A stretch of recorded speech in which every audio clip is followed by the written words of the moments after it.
Welcome back, America. Late last week, we saw an indictment unsealed right here in California. Yay. For once, the news doesn't revolve around a homeless encampment burning up the freeway. Anyway, it charged Hunter Biden of dodging more than $1 million in taxes. And while then candidate and now President Joe Biden continued to tell the American people that he had no knowledge of his son's business dealings, that there wasn't any ounce of evidence that Hunter committed any wrongdoing. Well, now, of course, we know very much otherwise. However, Joe Biden has repeated another statement when it comes to Americans paying taxes that I want you to take a look. Check this out. I think you should be able to go out and make $1 billion or $100 million if you have the capacity to do it. But I ask one thing, pay your fair share.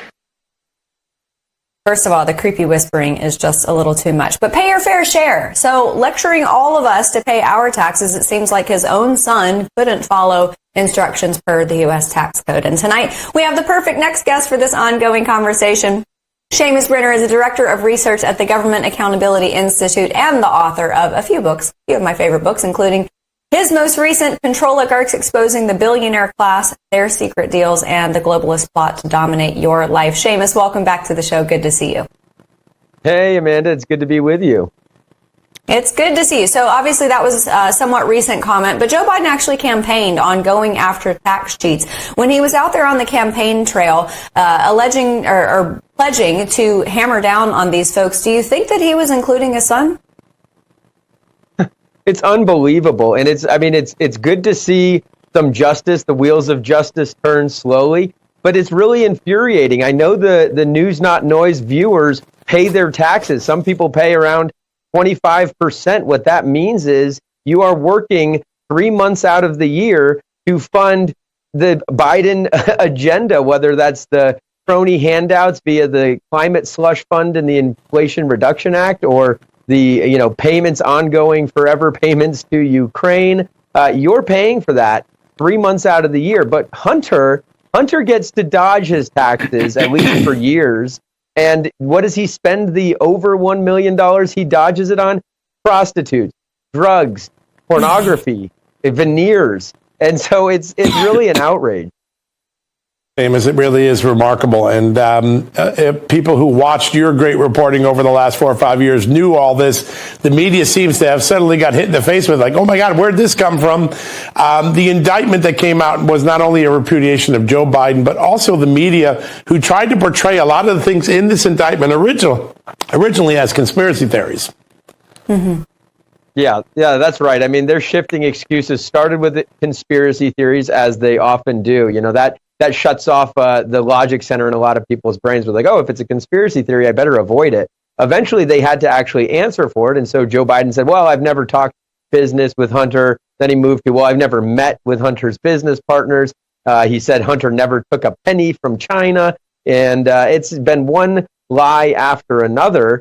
And ultimately, we've arrived at, well, Joe Biden never got paid. And here's the thing about that. It actually doesn't matter. If you look at the statute, That's right. 18 U.S.C. Section 201, Jonathan Turley had a great piece on this, the bribery statute. It doesn't require any money to have gone into Joe Biden's account.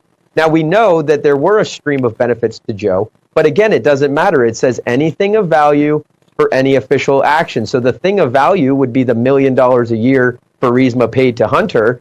And the official action, and we know, thanks to your great reporting, John, this was an official action. Joe Biden changed State Department policy. They said that Viktor Shokin, the prosecutor in Ukraine, was not a bad guy. He was actually doing good anti-corruption work. Well, Joe Biden officially changed that policy when he made the phone call demanding.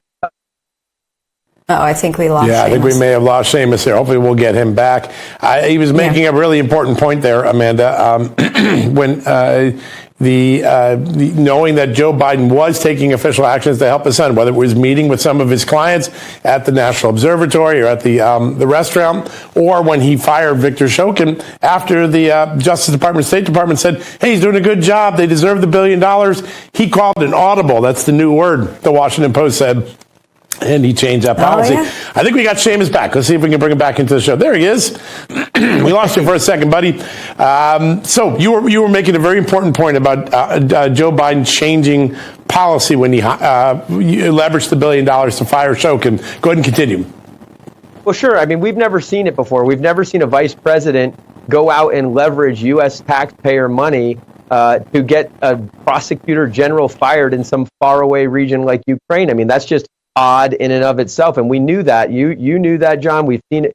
For years, we've seen how weird that policy was. But then Joe Biden gets on video and brags about it and says, you're not getting the billion unless you fire the prosecutor. He did that in his capacity as Obama's point man in Ukraine. And we know from the Devon Archer testimony, as well as some emails from Burisma executives, that they specifically wanted this official action. So whether the $1 million a year from Burisma to Hunter ever flowed into Joe's accounts doesn't really matter, according to 18 USC Section 201. Yeah, good point. Right.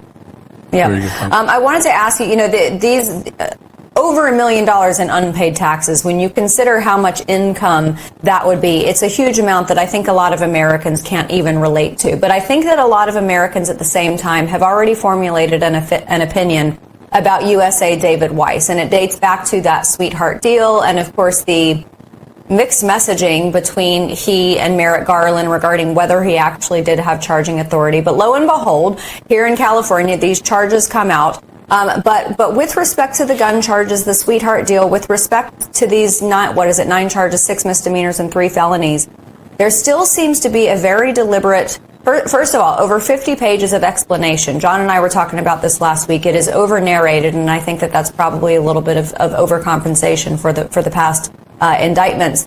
But it seems to me that these charges are very capable of isolating Hunter Biden and fencing off Joe Biden. Do you think that that's the aim here? Well, everybody's remarked on the fact that there's nothing having to do with FARA, the Foreign Agents Registration Act lobbying. Hunter was essentially off the books FARA operation. The emails show that they didn't, from the laptop, that Hunter and his associates, they didn't want to have to file under FARA, so they sort of outsourced some of the official lobbying work. But ultimately, the FARA would lead to Joe, and it's unclear. We know from the previous sweetheart deal that they were trying to keep this away from Joe. And we do know that this indictment presents a few benefits to Hunter Biden, namely that he doesn't have to testify, or if he were going to testify to the Oversight Committee, he'd credibly be able to plead the fifth and say, I don't want to mess with this new indictment. So I guess it remains to be seen, and we know Congress is hot on Joe's trail. It's important to keep the focus on Joe and what official actions he took and the stream of benefits that flowed to him. Yeah, so important. Seamus, last week, Senator Ron Johnson came on the show. He revealed that 6 of the SARs listed Joe Biden's address as the origin of a suspicious transaction. Total of 12 million were flagged. 2 crimes were raised as possibilities: human trafficking and money laundering. Then the indictment comes out literally 24 hours after Ron Johnson comes out, and it shows a period of time when Hunter is living at his father's home in Wilmington, Delaware, and he's not paying his taxes. Joe Biden's home in Wilmington, it's sort of a crime scene, isn't it? Yeah, it absolutely is. I mean, in addition to all of these activities, on the laptop, there's a photo of that diamond that Yi Jianming from CEFC gave to Hunter. That was in Wilmington around the time. Now it was a few blocks away. But he was taking money from all kinds of foreign oligarchs, not to mention other problems that Joe Biden has with the classified documents. And so, this is just another proof that this leads back to Joe. Yeah, good point. Seamus, we've just got a few minutes left. Let's see, today's the 11th. In 2 days, Hunter Biden was slated to come and speak before a closed-door committee hearing up on Capitol Hill. His attorney, Abby Lowell, has asserted that he's not going to show up. They say that it's out of line with procedure, which is funny because every other person and entity who's come up to Capitol Hill to testify, it's been exactly like this. It's not been a public hearing. What do you expect to happen on Wednesday if he shows and if he doesn't show? Well, if he doesn't show, we know how the Democrats handled no-shows. They brought contempt of Congress charges against Republican people for the January 6th hearing. So what's good for the goose is good for the gander. I don't expect Hunter to testify, or if he does, he'll plead the fifth. That's what any lawyer would advise him, because and it's not clear that Hunter Biden ever would have given anything good. They've shown quite a looseness with the fact. The entire Biden family. So if he showed up, he'd probably say things like, well, sure, people paid me lots of money, but they wanted to get close to my dad, but I wouldn't let them. And that kind of stuff. So Congress can continue its oversight duties with or without Hunter. Good point. Yeah. And that same legal counsel going on MSNBC saying that he's being treated differently because his last name is Biden. You're darn right he's being treated differently, but not in the way that you're trying to assert that it is. Seamus, once again, we are so grateful for you. Grateful to you as an author, and especially co-authoring with my co-host, John Solomon. You both are brilliant men. And Seamus, we'll have you back on again very soon. Thank you so much for being here.